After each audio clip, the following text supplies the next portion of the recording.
Pasta Fagioli features hearty dried beans, al dente pasta, and a savory pancetta. Let's get started. If you're using dried beans, you're going to need to soak them overnight, the night before you make the soup. The next day, you're going to want to put them in a pot of water and let them simmer. Meanwhile, let's start making the soup base. We're going to start with some pancetta.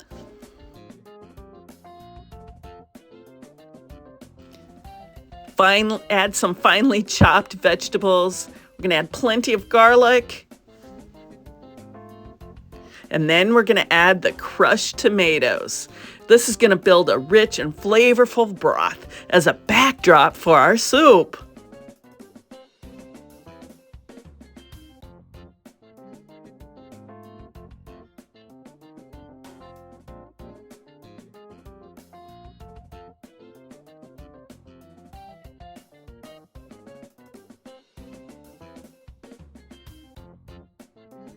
Add some bean puree to thicken the soup.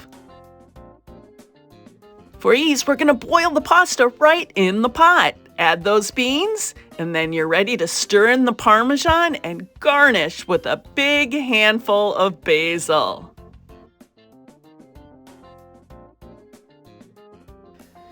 For the full recipe, click on the link below. And don't forget to subscribe. Thanks, guys.